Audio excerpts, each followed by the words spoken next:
so fun to you guys. We nobody's seen most of this before, so. That looks badass. Yeah. Thank you. Yeah. How about that? Wow. I know. That's fantastic. A lot of fun. You guys like it? Yeah, John, one of the amazing things I think is watching, there's the CG era. I'm sorry, do you need a moment to Twitter? I'm just seeing if it's online yet. YouTube, look at that. So yeah, if you like that, you might wanna come to Comic-Con this year. Yeah!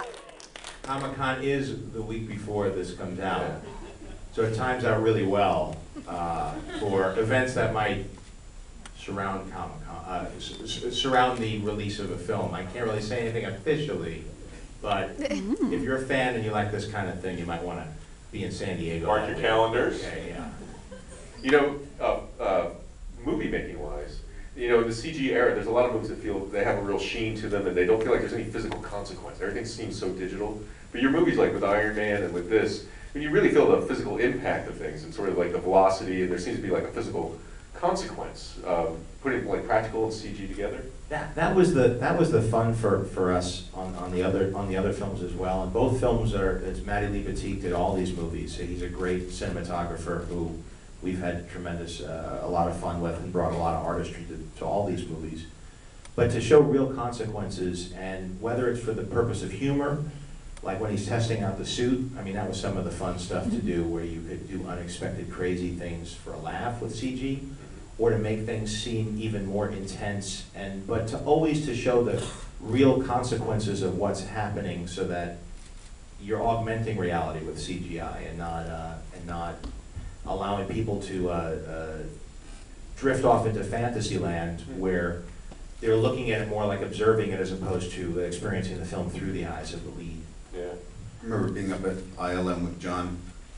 There's all these folks there, and they're all excited because I don't like CGI. I was like, well, that's an interesting opener. But I think it's true, and I see it in this too. Is that thing of how do you not, because I check out once I go like that looks like a kind of pretty good or really good video game. I stop watching the movie. Yeah, it's really hard, and the people that I work with at ILM, I think really like to have a filmmaker to work with who cares about making it look real, because that's what makes it have impact. Because the minute it's becoming spectacle, it no longer becomes a subjective experience. Yeah, absolutely right. Robert, with your character, I mean, all the technology around him does feel like it's technology that's within reach. It doesn't feel like it's from another universe or anything like that. And he seems like a kid with big toys, really. I mean, it seems like this sort of the sleekness and excitement of it all. Tell us a little bit about your Tony Stark. How would you describe to someone who hadn't seen the movies and this world that he lives in? I mean, he's a genius, but he seems like he has a lot of fun as well. Well, it's funny now going into Avengers and Iron Man 3, what I keep coming back to is he's someone who grew up with this wonder of science and what it could do. And as interests change, I think it's really important that Tony's interest is redirected toward what made him kind of great, what saved his ass to begin with, which he's someone who's a tinkerer, and he just happens to have a pretty great budget, and he's and he's deeply interested in it because he likes that idea of being a worker amongst workers, and he loves the idea of being able to fix things and build things and improve things. So, the bigger the ideas get and the budgets and the sequences get, the more I think, and I kind of learned this from John. You just want to go back to one of those simple truths that help keep it grounded in something. So no matter how wild it gets, it still makes sense. It was a big emotional hook too for Robert and Tony as we discovered it, and that was Howard Stark. Was this looming lion of a man that was there when the world was on its knees, and he was able to cast a long shadow that Tony Stark had to grow up in, and that's a compelling situation to explore. And then to explore it a little bit, the first time we explored that was in the press conference when Robert came in with, he said, I want to, that was his line when he said, I never got to say goodbye to my dad. Yeah. And that was his big kickoff for his soul-searching moment, his beau geste.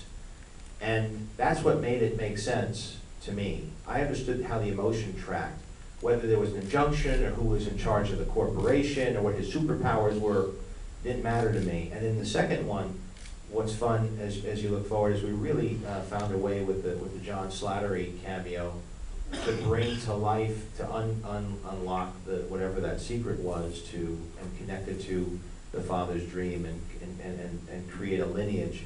Because as the world gets more and more complicated, with more and more different rules for how things work and more different types of superpowers, I think it's always important to find the through line. And even as the suit becomes more baroque in what it can accomplish, you have to contend with those things, but you should never lose track of the emotional through line of the thing, because I think that's really ultimately what made, you mentioned Dark Knight or this, I think it's the movies where you feel emotionally engaged, that you're looking at three-dimensional characters, even if they're doing two-dimensional things, Sure. that make people continue to watch those movies. Yeah, the emotional through line and suitcase armor. Yeah. That's the sweet spot right there, if you got both. That's the other end of the agenda. The other end of the equation is you have to keep going more and more and get crazier and crazier, so it's harder and harder to ground it. But the suitcase suit was something we had.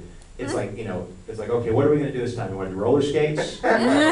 Suitcase armor? Underwater armor? Something for the fans, yeah. Hulkbuster, what do you do next? So you guys want to take some questions from the audience, do you think? We're going to have a lineup. We got a guy that's going to stand over there. No, Make him interested you want to in stay there? the board. There he is. Right there. Say hi. It's Scott. And you're going to line up the stairs a little bit, and he's going to let you ask questions. We'll start in a few minutes. Please make sure they actually have a question mark. Make sure they're not proposals or threats or pitches or any of that stuff. Did Edgar ever make it over here? Is Edgar in the room? Oh, no, he There are didn't. 500 people and no one's named He's Edgar. back there. Oh, hey! Oh, wow, hey, man. Hey, Edgar Wright. Edgar Wright was the first person I showed the whole movie to. He saw it at the Stag Theater up at Skywalker when we were doing sound up there. And we showed him the final thing, and the Nick Fury scene in the first movie used to be after about 30 seconds of credits.